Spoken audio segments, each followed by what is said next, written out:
And good morning everyone mga katurok. For today's video nga pala magluluto tayo ng nataang bilo-bilo mga katurok. So ayan mga katurok ko, itsura pa lang, napakasarap na.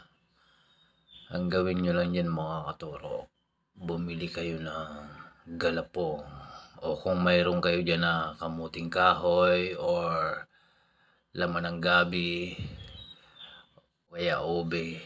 Kung nasa probinsya kayo, maraming ganyan dyan, saging, tapos langka. Gawin nyo lang mga katurok, bumili kayo ng galapong. So ganyan lang mga katurok yung galapong, bilugin nyo lang mga katurok ng ganyan. Oh. Lagyan nyo lang yun ng tubig, tapos bilugin nyo.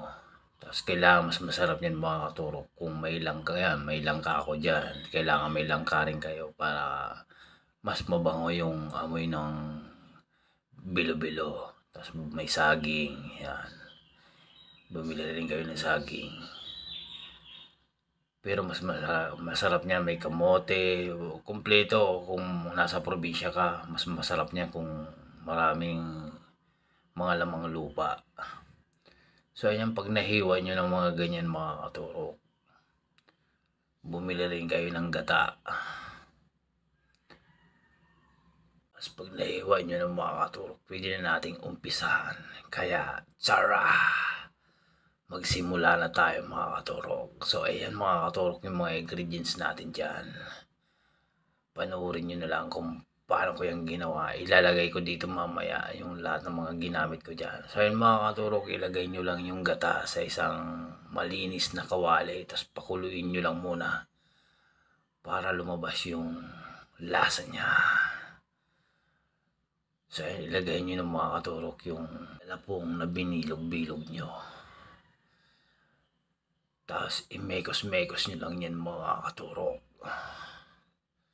Tapos pag na-mekos-mekos nyo na yan, ayan na, lumutang na yung galapong. Pwede nyo na rin isunod dyan yung saging, kamote, kamuting kahoy, ube. Ayan na.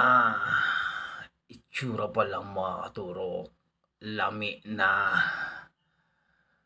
So yan, shoutout nga pala sa mga solid followers natin mga katurok, lalong-lalo yung mga OFW natin dyan.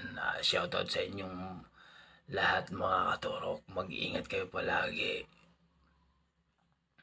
So yan mga katurok, imekos-mekos lang natin ulit. Tapos lagyan natin ng white sugar.